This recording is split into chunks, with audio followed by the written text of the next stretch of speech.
The Little Blue Book. Conny Mendez. Warning. Any metaphysical book should be read many times. Each time it is reread, it is better understood. However, only that which is practiced remains with us, because that which is only read and not used, goes away. Introduction. The present booklet is written in what this author calls, words of a penny. That is to say, in the simplest terms, with the intention of making it understandable to all those who need to know the truth of God, and do not have the knowledge with which to digest the texts of psychology and metaphysics, as they are written in Spanish. Every time we hear or read something new, unknown to us, it awakens cells that were asleep in our brain. The second time we stumble upon that new idea, we understand it a little better. The cells start working on the idea and, soon after, light is made, in our mind, i.e. we accept the idea, adopt it and put it into practice automatically. This is how we awaken, learn, evolve and advance. It is not necessary to make superhuman efforts to get things into our heads. It is a natural process, however, we must be willing to reread and reread again, until we feel that what we have learned is automatic. That is all. Carry a copy of this booklet with you in your purse or pocket. Put another one on your bedside table. Reread it often, especially every time you have a problem. Every time you are faced with a distressing or upsetting situation, whatever it may be. Something amazing will happen to you, and that is that the booklet will open, on the page you need to consult, and you will think, it seems that this has been written for me. Jesus Christ said, "In my Father's house there are many mansions." Metaphysics is one of these mansions, that is, the study of mental spiritual laws. It does not interfere with spiritualism, although this is also a mansion in the Father's house. May this little work bring you all the peace and prosperity which it has brought to so many others. Blessings to you. Chapter 1. Dynamic Christianity.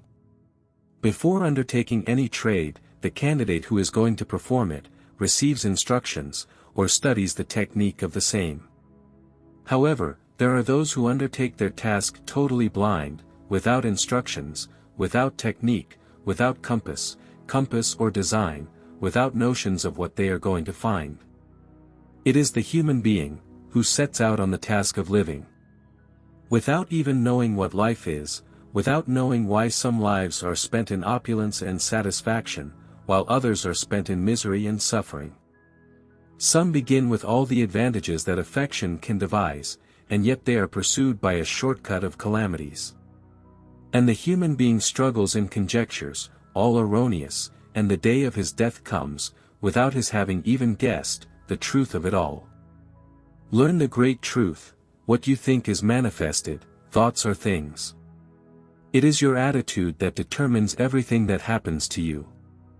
Your own concept is what you see, not only in your body and character, but outwardly, in your living conditions, in the material, yes, just as you hear it. Thoughts are things. Now you will see. If you are in the habit of thinking that you are of a healthy constitution, whatever you do, you will always be healthy. But you change your way of thinking, you allow yourself to be instilled with the fear of disease, and you begin to get sick. You lose your health. If you are born into wealth, you may always be wealthy, unless someone convinces you that destiny exists, and you start believing that yours can change, according to bumps and setbacks, because you are believing it. Your life, what happens to you, obeys your beliefs and what you express with words. It is a law. A principle. Do you know what a principle is? It is an invariable law that never fails. This law is called the principle of mentalism. If in your mind is rooted the idea that accidents lie in wait for us at every step, if you believe that the infirmities of old age are inevitable, if you are convinced of your bad or good luck, whatever you normally expect, for better or worse, that is the condition which you will see manifested in your life, and in everything you do.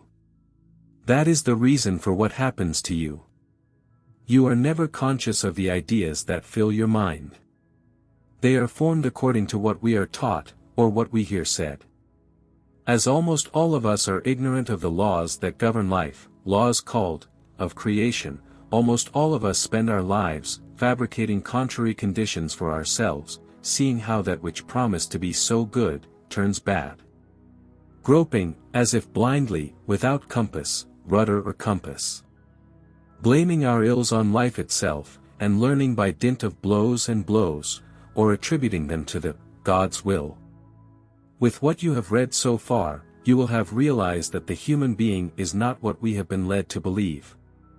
That is to say, a cork in the middle of the storm, tossed here and there, according to the waves. His life, his world, his circumstances, everything he is, and everything that happens to him, are his creations and no one else's. He is the king of his empire. He is the king of his empire. He is the king of his empire, and if his opinion is, precisely, that he is but a cork in the middle of a storm, so be it. He has believed it and allowed it. To be born with free will means to have been created with the individual right to choose. Choose what? To think negatively or positively. To be pessimistic or optimistic. To think the ugly and the bad, what produces the ugly and the bad, or to think the good and the beautiful, and what produces the good and the beautiful, outwardly or inwardly. Metaphysics has always taught that what we think, often passes into the subconscious, and settles there, acting as a reflection. Modern psychology has finally discovered it. When the human being is involved in the effects of his ignorance, that is to say, that he himself has provoked a calamity, he turns to God and begs him to deliver him from suffering. Man sees that God sometimes attends to him, and that at other times, inexplicably, he does not attend to him. It is in the latter case that his relatives console him by telling him that we must resign ourselves to God's will. In other words, everyone takes it for granted that the will of the Creator is evil. But, at the same time, religion teaches that God is our Father.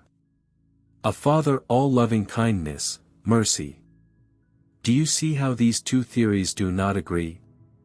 Does it seem like common sense to you that an all-loving, infinitely wise Father could feel and express ill will towards his children? We, mortal fathers and mothers, could never attribute to any child the crimes we attribute to God. We would not be able to condemn to eternal fire, a creature of our blood, for a natural fault of his mortal condition. And do we consider that God is capable? That is to say, without our being clearly conscious of it, we are attributing to God a nature of a capricious and vengeful magnate, full of ill will, dependent on our least infraction, to inflict on us punishments out of all proportion. It is natural to think this way when we are born. We live ignoring the rules and basic laws of life. We have already said the reason for our calamities. We produce them with our thoughts.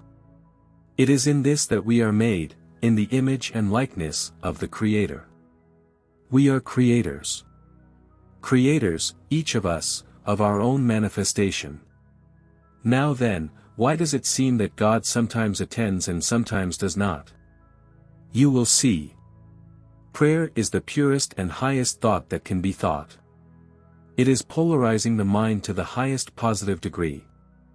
These are vibrations of light which we throw out when we pray, that is, when we think of God. These vibrations should instantly transform all the surrounding dark conditions into perfect and beautiful ones, as when a lamp is brought into a room which is in darkness. Provided that the one who is praying thinks and believes that the God to whom he prays is a loving Father, who wishes to give all good to his child. In that case, God always attends. But how in general, mankind is in the habit of asking like this: "Oh, Papa God, get me out of this predicament. I know you will think it is not good for me, because you want to impose this test on me." In other words, he has already denied any possibility of receiving it. He has more faith in that God who taught us, capricious, vengeful, full of ill will, who only waits for us to commit the first infraction, to inflict on us punishments of satanic cruelty. For he who thus asks, receives only according to his own image of God. It is as simple as I tell you. Now never again forget, that God's will for you is good, health, peace, happiness, well-being, all the good that He has created. Never again forget that God is neither the judge, nor the policeman, nor the executioner, nor the tyrant that you have been led to believe. The truth is that He has created 7 laws. 7 principles that act in everything and always, and do not rest for a single minute. They are responsible for maintaining order and harmony throughout creation. No policemen are needed in the spirit. He who does not march with the law, punishes himself. What you think is manifested, so learn to think correctly, and with the law, so that all the good, that God wants for you, is manifested. St. Paul said, that God is closer to us, than our feet and our hands, and even closer than our breath. That's why we don't have to cry out to Him to be heard. It is enough to think a little of Him, so that what seems disordered, begins to recompose itself. He has created us, and He knows us better than we know ourselves. He knows why we act this way or that way, and He does not expect us to behave like saints, when we are just learning to walk in this spiritual life. I am going to beg you not to believe anything I am telling you, without first checking it out. It is your divine and sovereign right. Do not do what you have done up to now, accept everything you hear and everything you see, without giving yourself the opportunity to judge between what is right and what is wrong. Chapter 2. The Mechanics of Thought. All day and all night long, we are thinking an infinite number of different things. A kind of constant cinematic movie, albeit disjointed, is always running through our mind. Among so many different ideas, we stop to contemplate, examine or study, some more than others. Why? Because they have stimulated our feelings. They have produced in us a feeling of fear or antipathy, of sympathy or pity, a feeling of liking or disliking, it doesn't matter. The fact is that, because of that feeling, the idea interests us, we review it later, and perhaps we discuss it with someone. This is meditating, and what is meditated upon passes into the subconscious, and is recorded there. Once an idea is recorded in the subconscious, it becomes a reflex. You know that when the doctor taps you with some object, in a place around your knee, your leg jumps. You have been touched in a sensitive spot, and you have reacted, haven't you? In the same way, every time something happens in your life that refers to one of the ideas that are engraved in your subconscious, the reflex reacts in the exact way it was engraved. You adopt an attitude in accordance with the original feeling you felt when you first thought of that idea. Metaphysicians call this a concept, that is, a belief, a conviction. The subconscious is not discerning. It does not decide anything, it does not have an opinion or think for itself. It has no power of protest, it has no will of its own. These are not its functions. Its only function is to react by putting in order the reflex it has been given. It is, in this sense, a wonderful filing cabinet, secretary, automatic librarian, which neither rests nor ever fails. Nor does he have a sense of humor. It does not know when an order has been given in jest, or in earnest. So if your nose is a bit bulging, and if you, to make others laugh, adopt the joke of calling it, my stuffed potato nose. For example, as the subconscious is an exact servant, it has no sense of humor, and only knows how to obey unconditionally. Then it will try, by all means, to fulfill the order given to it by your words and your feeling, and you will see how your nose looks more and more like a stuffed potato. The word metaphysics means, beyond the physical, that is, the science that studies and deals with everything that is invisible to the physical senses. It gives you the reason for all that we do not understand, for all that is mysterious, and it is exact, as you will see as you read this booklet. Now you will see, You remember the first time you heard the word cold mentioned. You were very small. Your elders said the word, and taught you to fear it. By dint of repeating it, they taught you to understand it. They told you not to get your feet wet, not to stand in a draft, not to approach someone, because he had a cold and it would stick to him, etc., etc. All of this was recorded in the subconscious, and became a reflex. You never had to remember the warnings of your elders. The damage was already done. From then on, your subconscious would give you a cold, the best it could give you, every time you stood in a draft, every time your feet got wet, every time you came near a cold, and every time you heard there was a cold or flu epidemic. Because of your elders, because of what you heard others say. Because of what you have read in newspapers and advertisements, on radio and television, and above all, because you are ignorant of the metaphysical truth of life, you have accepted these erroneous ideas. These have become reflexes, which act without your premeditation, automatically, and which are the cause of all the ills, which afflict you in the picture of your life. You have a bulky load of strange ideas, which affect all departments of your life, your body, your soul and your mind. Keep in mind that if you had not accepted them, if by your right of free will to choose, accept and reject, you had not accepted the negative, there is no germ, virus or power in the world that could have attacked or convinced your subconscious to act in any other way than the one you gave it. Your will, negative or positive, is the magnet that attracts to you the germs, the adverse circumstances or the good ones. As we have already said, your attitude, negative or positive in the face of events, determines for you the effects. Chapter 3. The Infallible Formula. It turns out that every human mind contains an accumulation of opinions, convictions or misconceptions, contrary to truth, and in conflict with the basic principles of creation, which are perennially manifested in external conditions. All those calamities and sufferings, which afflict man and the world in general, diseases, accidents, ailments, quarrels, disharmonies, deficiencies, failures and even death. Happily, none of this conforms to the truth of being. Fortunately, there is a way to erase all these false beliefs, and replace them with correct ones, which will not only produce positive, good, happy, right conditions and circumstances. But once the error is corrected, and the truth is established in the subconscious, the negative things can never happen again in our lives. The order has been changed. The magnet has changed its pole. It is absolutely impossible to attract anything that does not already find its correspondence in us. The infallible formula is the following: every time something undesirable happens to you, that you get sick, that an accident happens to you, that you are robbed, that you are offended, that you are disturbed. If you are the cause of some evil to another or to yourself, if you are afflicted with a physical, moral, or character defect, if you dislike someone, if you detest him, or if you love too much and suffer for it. If you are tortured by jealousy, if you fall in love with someone who belongs to another, if you are the victim of injustice, or the victim of domination by another. The list is endless, so tell yourself what condition is affecting you. Know the truth. Thus Jesus Christ, the greatest of all masters of metaphysics, said, "Know the truth, and it shall set you free."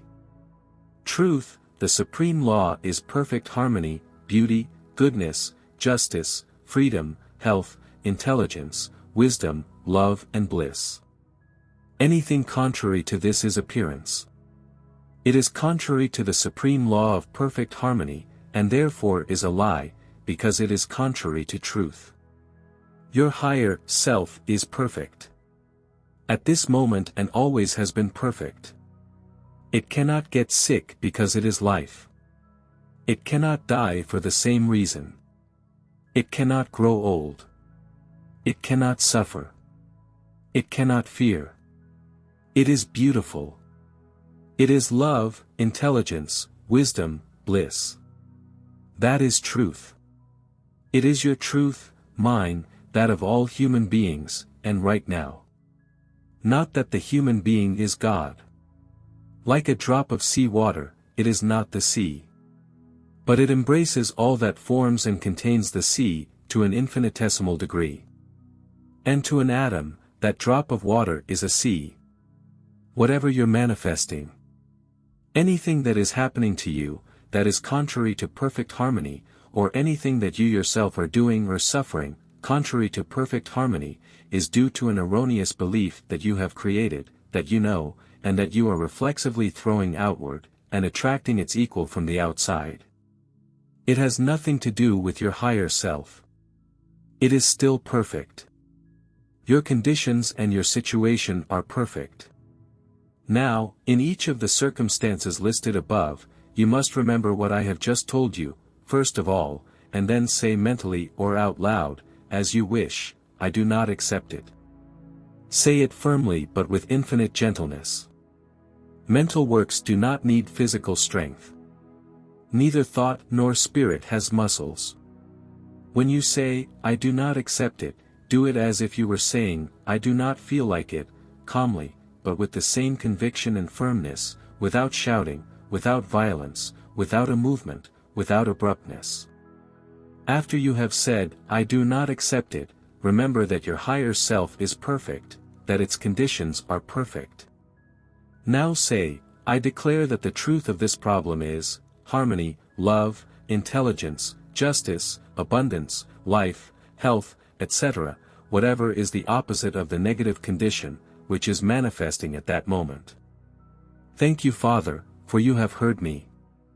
You don't have to blindly believe what you read. You have to check it out for yourself.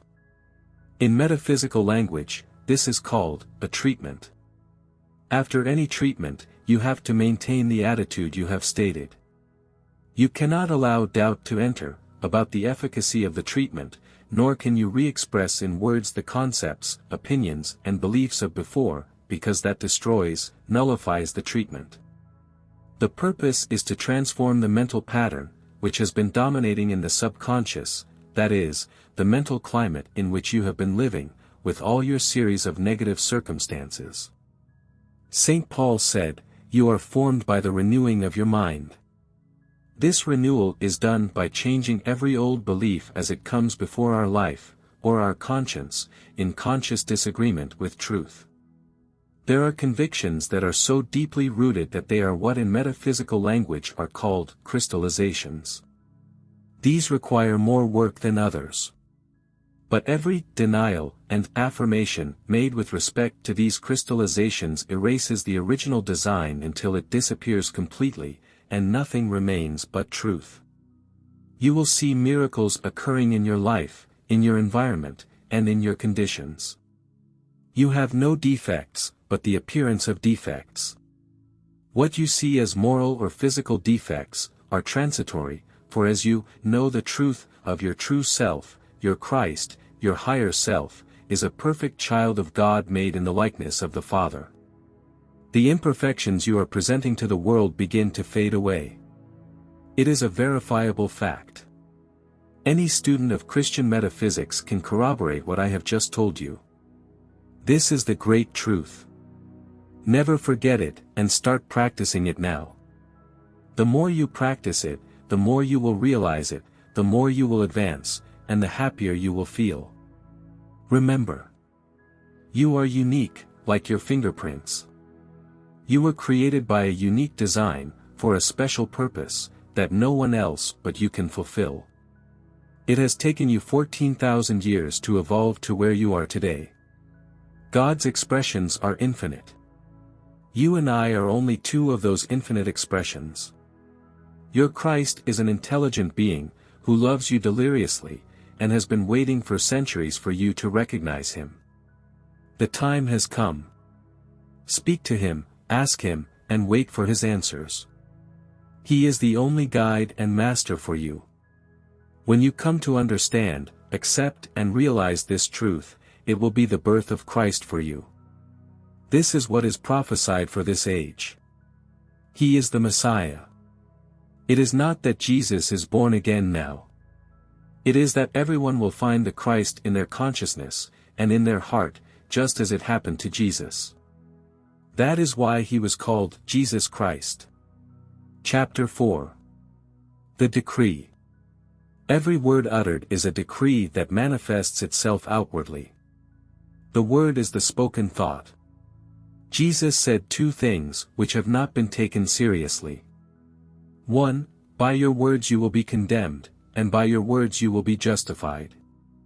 This does not mean that others will judge us by what we say, although it is also true, as you have seen, that the Master taught metaphysics, only that the race was not yet mature enough to understand it.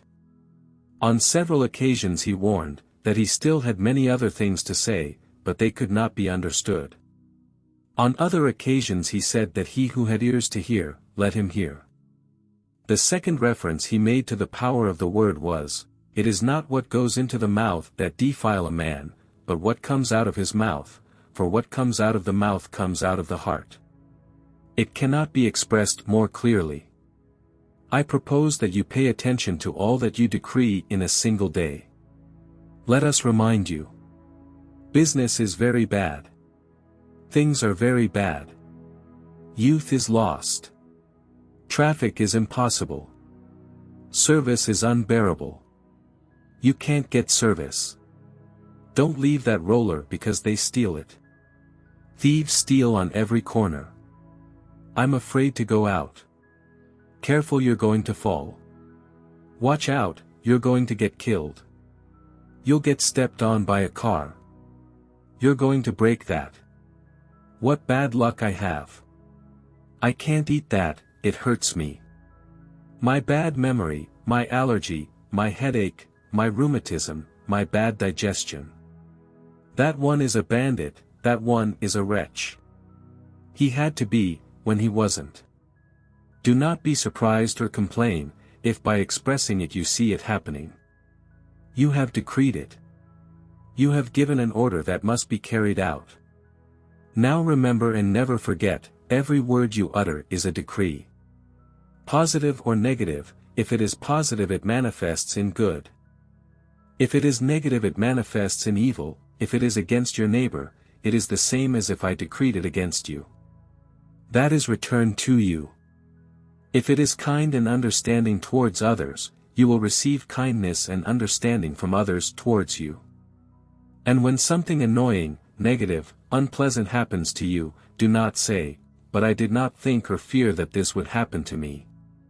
You must have the sincerity and humility to try to remember in what terms you expressed yourself about another person.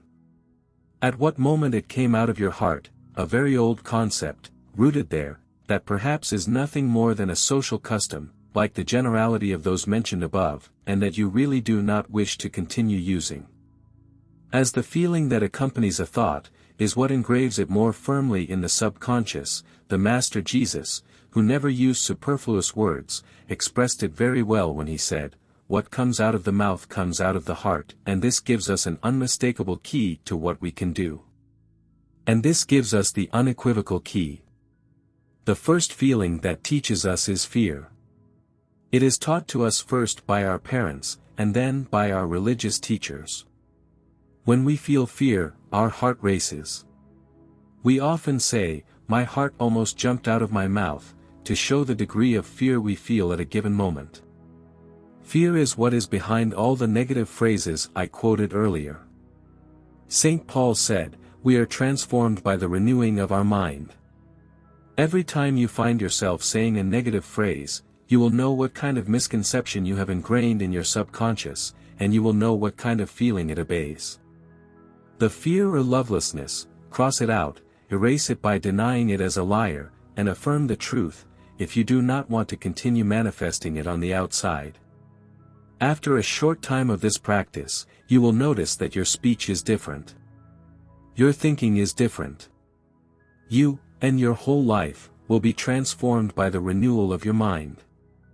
When you are in meetings with other people, you will become perfectly aware of the kind of concepts they have, and you will notice them in everything that happens to them. Whenever you hear negative conversations, do not affirm anything they express. Think, "I don't accept it for me or for them." You don't have to tell them. It is better not to divulge the truth that you are learning, not because you have to hide it, but because there is an occult maxim that says, when the disciple is ready, the master appears. By the law of attraction, everyone who is ready to go up a grade automatically approaches the one who can advance him, so don't try to be a catechist. Compel no one to receive lessons in the truth, for you may find that those whom you thought most willing, are the least sympathetic with it. This is what Jesus meant when he said, "Give not that which is holy unto the dogs, neither cast ye your pearls before swine, lest they trample them under their feet and turn and tear you in pieces." Chapter 5. Does faith move mountains? Why and how? Everyone knows the saying, and repeats it often. They repeat it like parrots, because they do not really know what it means, nor why, nor how it is that faith moves mountains. Few know that fear also moves mountains. Fear and faith are one and the same force.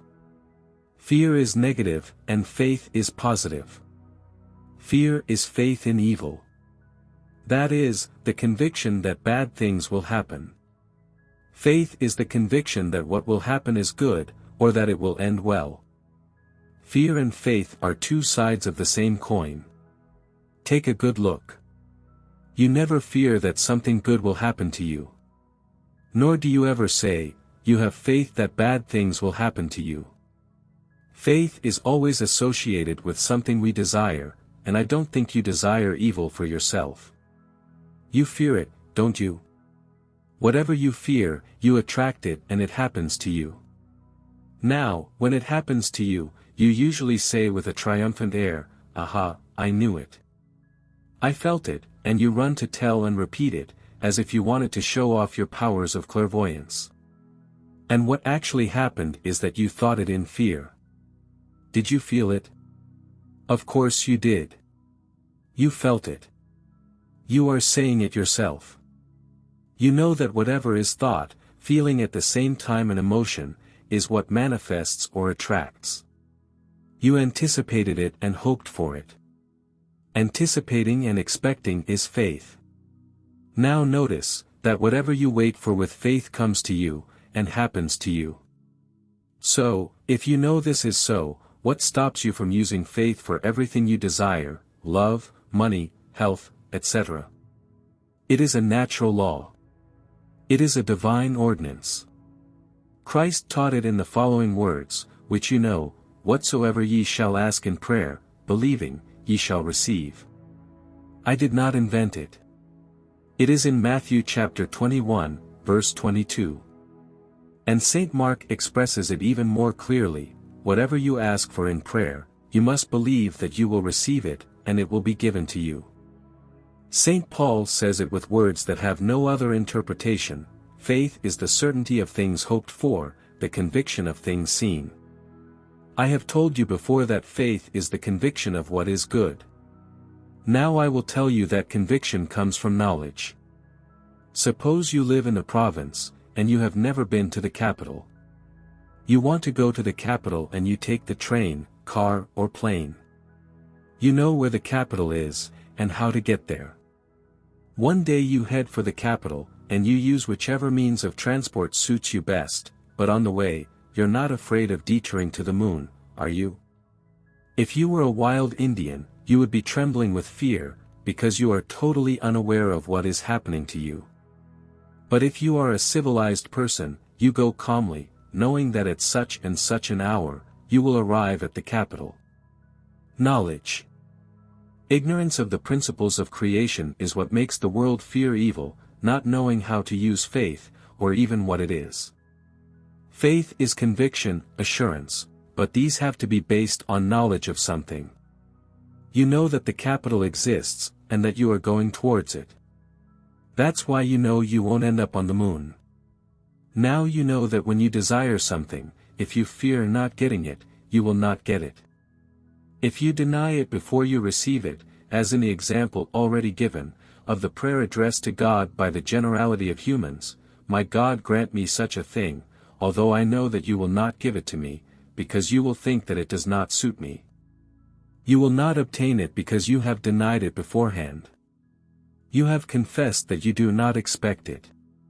Let me give you the metaphysical formula, to get what one desires. It is a formula, to be used for everything. Try it for yourself. Do not blindly believe me. I desire such a thing, in harmony for the whole world, and in accordance with the divine will. Under grace and in a perfect manner. Thank you, Father, that you have heard me. Now do not hesitate for a moment. You have used the magic formula. You have fulfilled the whole law, and it will not be long before you will see your desire manifested. Be patient. The longer you wait, the sooner you will see the result. Impatience, tension and mental insistence destroy the treatment. The formula is what in metaphysics is called a treatment. So that you know what you have done by repeating the formula, I will explain the process in detail. By saying, in harmony for the whole world, you have eliminated all danger of your convenience harming others, just as it does not become possible for you to wish evil for another. When you say, in accordance with the divine will, if what you wish is less than perfect for you, you will see that something much better happens than you expected. In this case it means that what you were wishing for, was not going to be good enough, or was not going to be as good as you thought. God's will is perfect. When it says, under grace and in a perfect way, it holds a wonderful secret. But let me give you an example of what happens when you don't know how to ask under grace and in a perfect way. A lady, in urgent need of a sum of money, asked for it on the 15th of every month. She had absolute faith that she would receive it, but her selfishness and indifference did not inspire her to ask for it with any consideration for others. The next day, a car damaged her daughter, and on the 15th of the month, she received the exact amount she had asked for. It was paid by the insurance company for her daughter's accident. She asserted the law against herself. To ask under grace and in a perfect manner, is to work with the spiritual law. The law of God, which always manifests itself on the spiritual plane. There, on the spiritual plane, all is perfect, without hindrance, without obstacle, without hindrance, without stumbling or harm to anyone, without struggle or effort, smoothly, all with great love, and that is our truth. That is the truth which, when known, sets us free. Thank you, Father, for you have heard me, is the highest expression of faith we can cherish. Jesus taught it and applied it to everything, from before breaking the bread, with which he fed 5,000, to telling how to turn the wine into his blood. Giving thanks to the Father, before seeing the manifestation.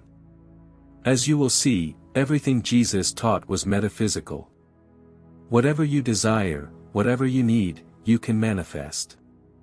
The Father has already foreseen everything, he has already given everything, but you have to ask for it, as you feel the need. You just have to remember, you cannot ask for evil for another, because that is returned to you, and whatever you ask for yourself, you must also ask for all mankind, because we are all children of the same Father. For example, ask for great things. The Father is very rich, and he does not like stinginess. Don't say, Daddy God, give me a little house. I only ask for a little house, even if it is small. When the reality is that you need a very big house, because your family is big. You will only receive what you ask for. Ask like this, Father, give me and all mankind all the wonders of your kingdom, and now make your list. And now make your list. To strengthen your faith, make a list of the things you want or need. List the objects or things. Next to this list, make another list enumerating the things you wish to disappear, either in yourself or externally.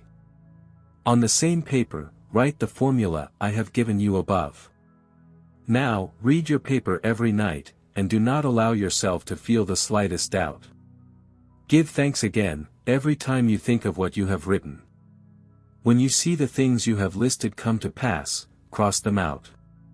And at the end, when you see them all done, don't be so ungrateful as to think, maybe they were going to give them to me anyway, because that's a lie. They were given to you because you asked for them correctly, and the outside accommodated to let them pass you by. Since you are already very accustomed to feeling fear, for various reasons, every time you find yourself attacked by a fear, repeat the following formula, which will erase the reflex you have engraved in your subconscious. I am not afraid. I do not want to be afraid. God is love, and in all creation, there is nothing to fear. I have faith. I want to feel faith. A great master used to say, the only thing to be afraid of is fear. You must repeat the formula, even when you tremble with terror. At that moment, all the more reason. Only the desire not to fear, and the desire to have faith, are sufficient to nullify all the effects of fear, and place us at the positive pole of faith. I suppose you already know the psychological principle, which says that when one habit is erased, it must be replaced by another. Every time an idea crystallized in the subconscious is denied or rejected, it is erased a little. The little vacuum thus created, must be immediately filled with an opposite idea. Otherwise, the vacuum will attract ideas of the same type, and which are always suspended in the atmosphere, thought by others. Little by little you will see that your fears will disappear, if you have the will to be constant, repeating the formula, in all circumstances that arise. Little by little you will see that only the things you want to happen will happen to you. By their fruits you shall know them, Jesus said. This great instrument, the power of decree, is presented to us in that extraordinary account of creation found in the first 2 chapters of Genesis in the Bible. I suggest that you take some time to read this wonderful account. As you read, you will realize that man, that is, you and I, was not created to be the fixture of circumstances, the victim of conditions, or a puppet moved by powers outside his domain. On the contrary, we find that man occupies the pinnacle of creation. That far from being the most insignificant thing in the universe he is, by the very nature of the powers given him by his Creator, the supreme authority appointed by God, to rule the earth, and all created things. Man is endowed with the same powers of the Creator, because he is made in his image and likeness. Man is the instrument through which the wisdom, love, life and power of the Creator Spirit are expressed in fullness. God placed man in a receptive and obedient universe, including his body, his affairs, his environment, who has no alternative but to carry into effect the edicts or decrees of his supreme authority. The power to decree is absolute in man, the dominion God gave him is irrevocable. And although the basic nature of the universe is good in the Creator's evaluation, it can appear to man only as he decrees it to appear. We see that as long as man was obedient to his Creator, kept his power to think and make decrees, in tune with the spirit of good, which is the structure of creation, he lived in a universe of good, a Garden of Eden. But when man fell, eating from the tree of the knowledge of good and evil, and chose to base his thinking in the use of his powers, on good and evil, what as a free agent he could do, he immediately found sweat and thistles, mixed with his daily bread. Since the fall, man has been busy declaring his world good or evil, and his experiences have been in accordance with his decrees. This evidently shows how the universe responds, and how complete and far-reaching are man's dominion and authority. Chapter 6. Love. There remains only this chapter to complete your knowledge of the first principle of creation, the principle of mentalism, whose motto is, all is mind. Jesus Christ said, "Ye are gods," Gospel of John 10 verse 34. Just as creation was all manifested thought, so man, who is a potential God, creates with thought all that he sees manifested, in equality and likeness with his Creator. This you have already learned.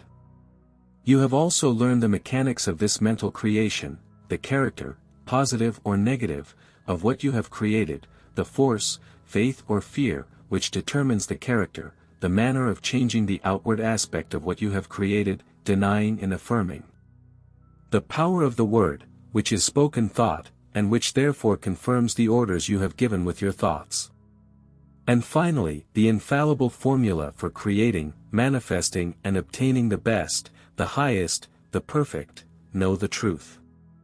In obedience to the ordinance of Master Jesus, you know that this truth is that we were created perfect, by a perfect Creator, with the perfect essence of Himself, with free will to create positively or negatively. Therefore, evil is not a creation of God. It has no power in the face of truth. That disappears by substituting it, by the positive thought and word that Jesus said, resist not evil, Matthew 5:39, that is to say, that we dominate evil with good. The only truth is the good. From now on, you will never again be able to blame anyone for what happens to you. You will have to look yourself in the face and ask yourself, how was my mental climate in this circumstance? Was it positive or negative? Did I feel faith or fear? What kind of decrees have I launched with my words? You will have to be honest, and answer the truth. Are you happy with what you are seeing? Or do you dislike it? You will say.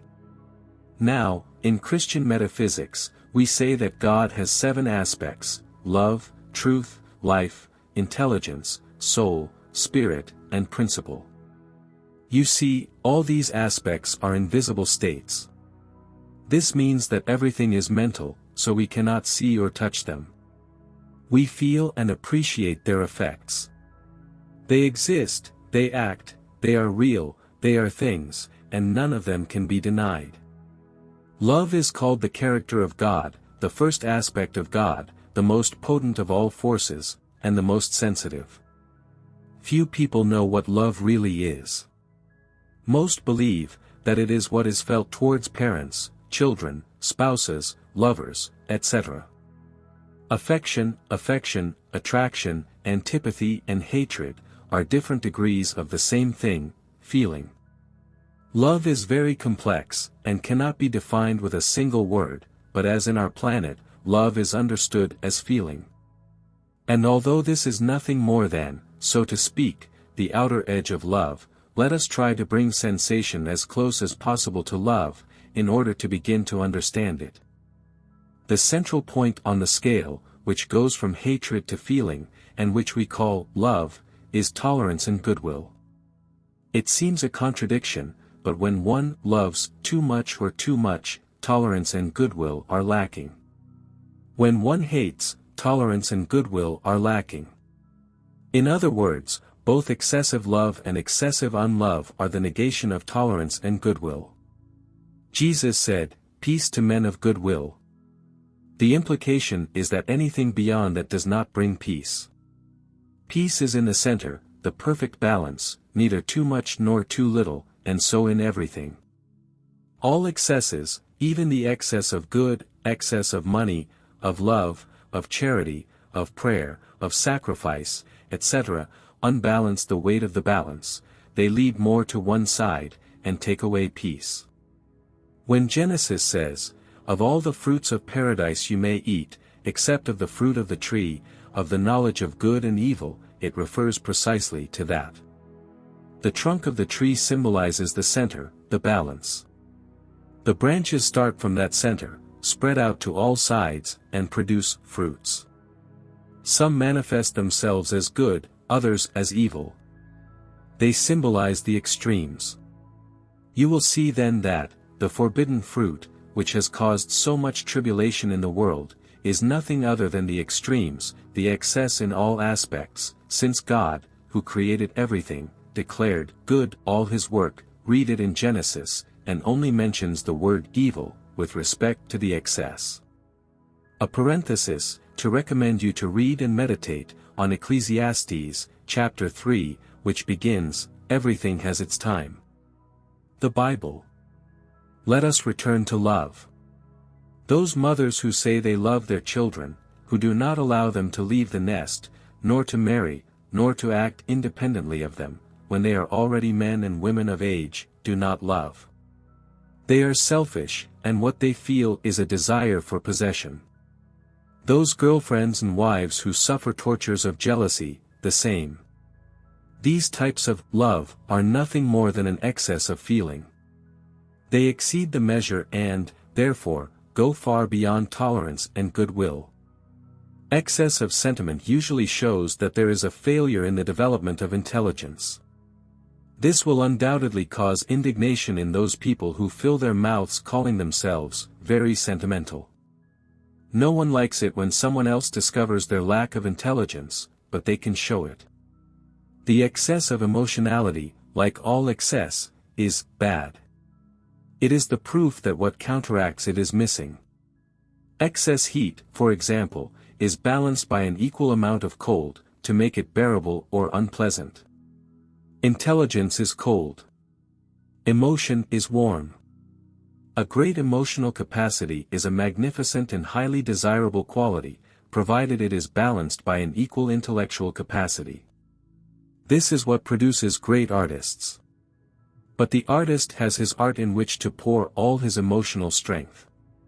On the other hand, the exaggeratedly emotional person, with little intellectual development, pours all his passion into the human beings around him, tries to bind them, and make them do his bidding.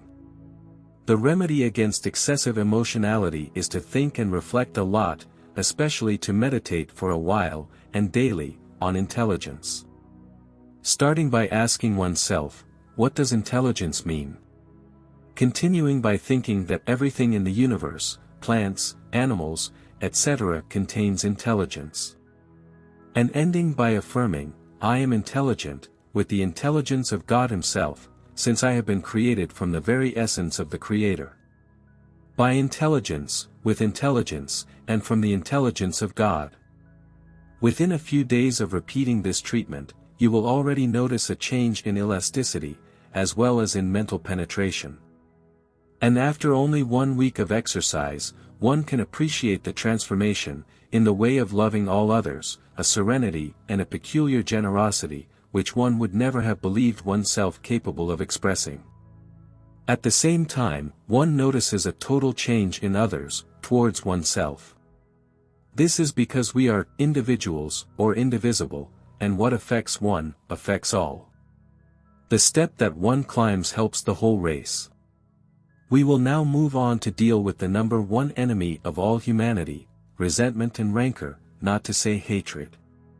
There are hardly any human beings, who are exempt from resentment, not knowing that it embitters the whole life, influences badly all the manifestations, and is the cause of all the disappointments that we suffer.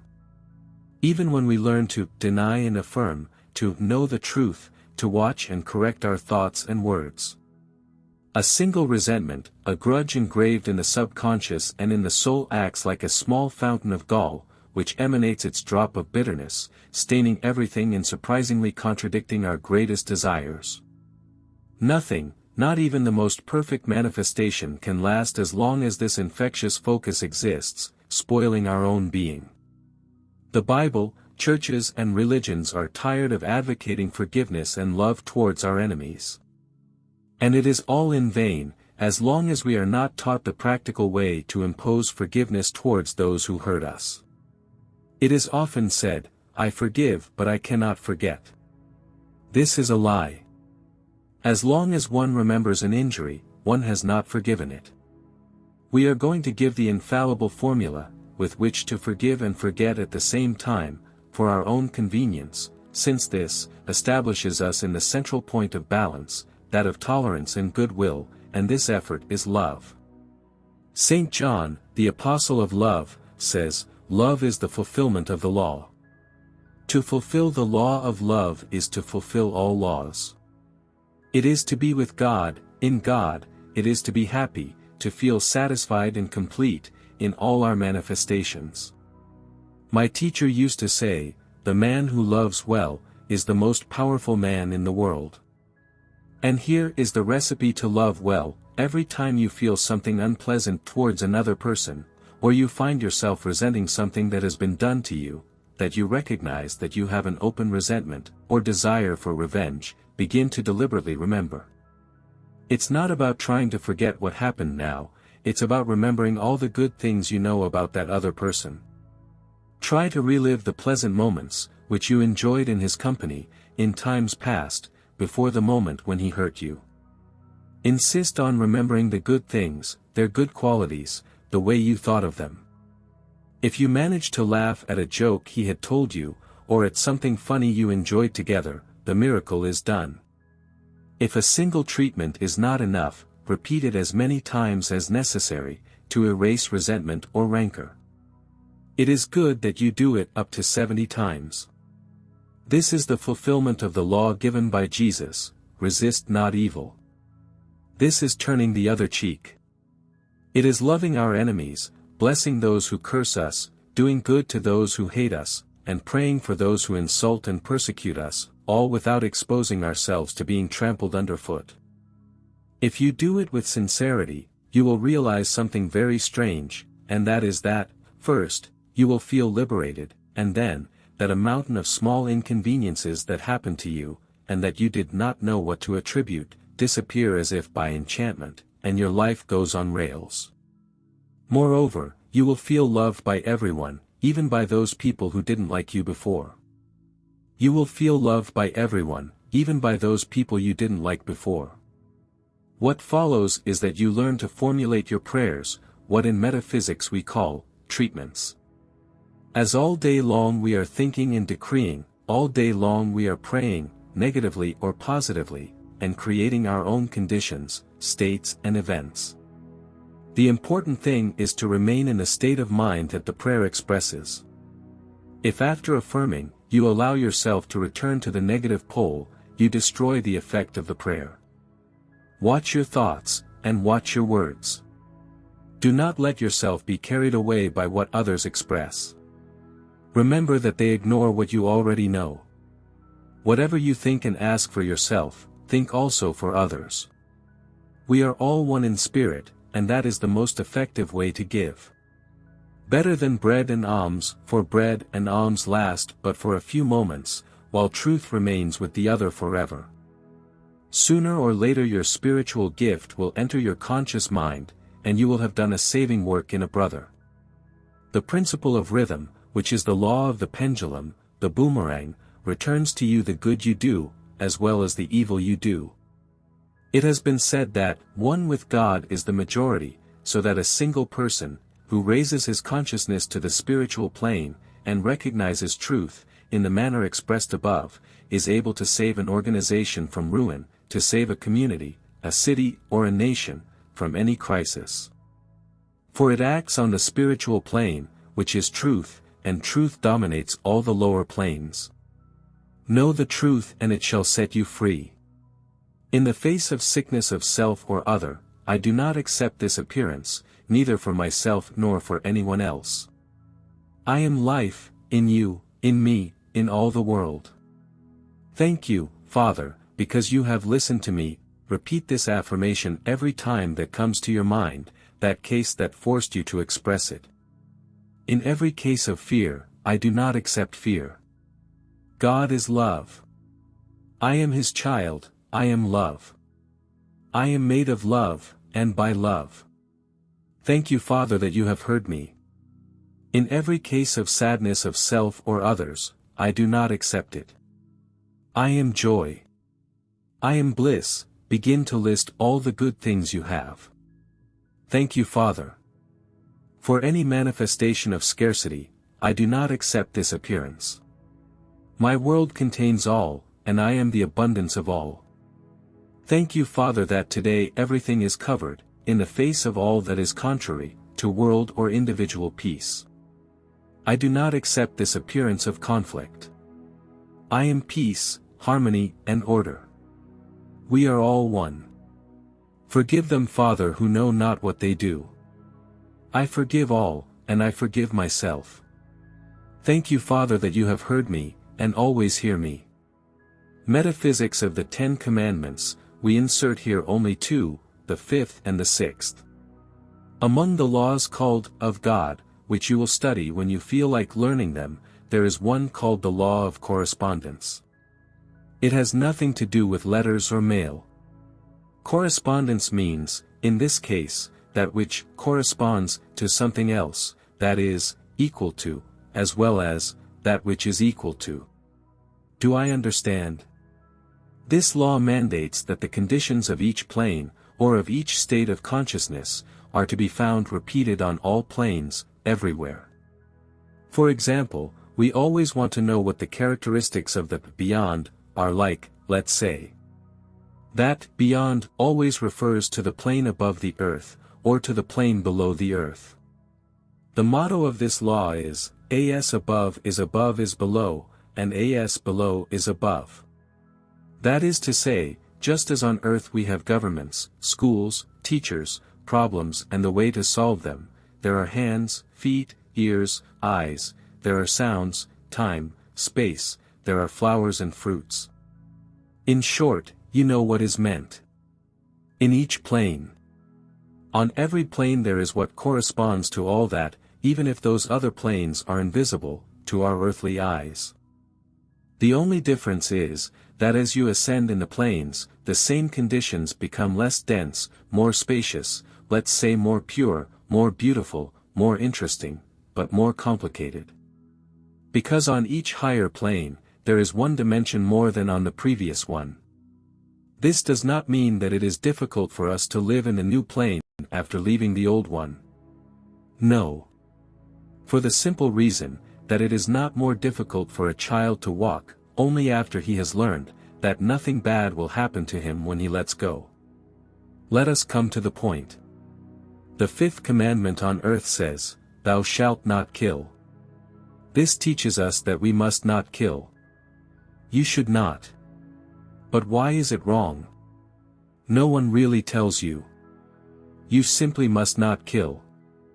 Let's go to the plane of the beyond. There the same law exists, only it says, "Thou shalt not kill," no matter how hard you try. Not only will you not succeed, but since the instrument finds nothing to kill, it goes back where it came from. You threw it. It hurts you, or hits you. That neither pleases you nor suits you, and you will not try again. You have already learned not to kill. Now, for the moment let us study the sixth commandment, "Thou shalt not steal." It follows the same principle. On earth we are taught not to steal. It is wrong. It is not clear enough either. And on the plane of the beyond? The commandment says, "Thou shalt not steal what does not belong to you." Don't even try, you can't. You can procure an equal object, but never the same one. It will not stay with you, and will return to its rightful owner. On earth these commandments seemed like prohibitions. On the next plane, they are revealed to you as conditions, laws and principles, which cannot be broken. No one may kill you or steal from you. You may not kill anything or anyone, you may not appropriate what belongs to others, nor may anyone appropriate what belongs to you. But that is not the only happiness. Take a good look. When on earth you are already incapable of killing or stealing, you are ready to learn the conditions of the other plane, which is called, of consciousness. That is to say, when you learn the first lesson, you go on to learn the second, right? That's true. But the great happiness is that when you learn the second lesson, it is not necessary that you have died, nor that you are in the other plane beyond. No. You are alive and kicking, here on earth. You apply the second lesson, and you are amazed to see that this law works the same for you here on earth as it does, in heaven. That is, when you know that the truth is, that no one can kill and no one can steal, then no one will kill you, and no one can steal from you. No one can take your car from your door, even if you leave the switch stuck. No one can rip your purse off your arm, or break into your house at night, or overcharge you. Nothing that is not honest can happen to you. What is yours, is yours and no one else's. We are going to explain why this is so, in the following paragraphs. Why can't you kill? Because life is just that, life. It is not death. Life cannot die, for that would be a contradiction in terms. Life is eternally life, and can never be death. So, you say, what happens to me? I never die since I am alive. Exactly. You are in eternity, and no one can take your life away from you. Your life is God. Your life is God. Who takes away God's life? That's why you can't kill anyone either, and he continues to live, more alive than ever on the other plane, just like you. But now you know that what you do on earth is also returned to you. Why? Because of the law of correspondence. Because everything in one plane has its correspondence in the others. In all the others. This law says, do not do to others what you do not want others to do to you. You know the reason. If you have not yet learned to obey this law, start observing how everything you do to others, in evil or in good, is returned to you. Now, why can't you steal? What makes this law work? First, you will know that you have reached a dead end, if you have not yet resolved to accept the law of reincarnation. Ah, gee, you say, what have we here? One of our metaphysical mottos is, what you cannot accept, let it pass, but read on. If you don't like the idea, don't reincarnate, but you won't advance either. You will remain stagnant, for the same reason, that whoever does not want to accept that the sun will rise tomorrow, will have to go into a closet every morning, and remain locked up there, during all the hours of sunshine, every day. The law of evolution is an eternal experimentation and overcoming, as we have already seen above, in the child who learns to walk, and who does not have to be afraid, because he only learns to let himself go. You know that everything changes from one thing to another, like the child who becomes a child. Like the child who becomes a little turkey, like the little turkey who becomes an adult, then an old man, and then leaves the old shell here, and goes to look for a new one in the hereafter. When a being dies, he finds himself in the middle of a new set of circumstances, in the beyond, but he has not lost anything of value, such as hearing, sight, feeling, will, free will, the faculty to move, to communicate with others, his identity, his I. On the contrary, since there is one more dimension, one sees more, hears more, feels more, understands more, embraces more, etc. In other words, nothing of what has been acquired can be lost. It is only adapted to the new conditions of the plane. This means, that on each plane, you acquire new, greater skills and knowledge. In each incarnated life, one acquires new experiences and learns to use new objects and instruments, which, although material here on earth, have their correspondence on the other invisible planes. For what kind of advantage would it be, to become a finished musician in the world, and not be able to externalize it on the next plane? And you have arrived at the great explanation. What you acquire, you know, the instruments you have had to employ, to learn to use, like cutlery, a bed, a match, etc., on each plane they have their correspondences, don't forget. And these, being already yours, by right of conscience, as we say in metaphysics, appear automatically in your life or lives, one after the other, because you cannot be born in a family that does not have the means to provide you with what belongs to you by right of conscience. Many times it happens that a child comes into the world in a family lacking what belongs to him by right, and it turns out that soon the family acquires it, as if it were a great coincidence. That is why you cannot steal what is yours, nor can you take possession of what you have not earned or surpassed in a previous life. That is why the great happiness is that, knowing this law and these conditions, the law works on this earthly plane, and on all planes. Therefore, you can be sure that no one can cause you losses or take anything from you, not even your husband or your wife, as long as you have not done it to someone else, and then, why be afraid?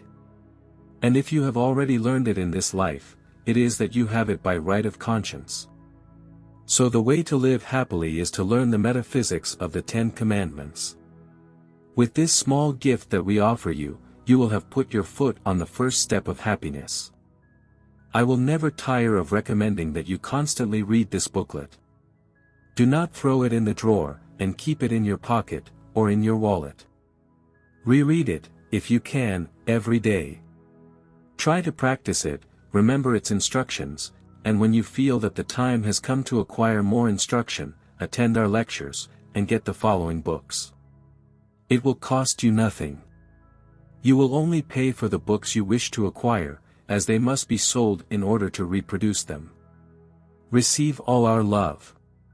May the light of your beloved presence of the I Am envelop you, fill you, illuminate you, guide you and accompany you.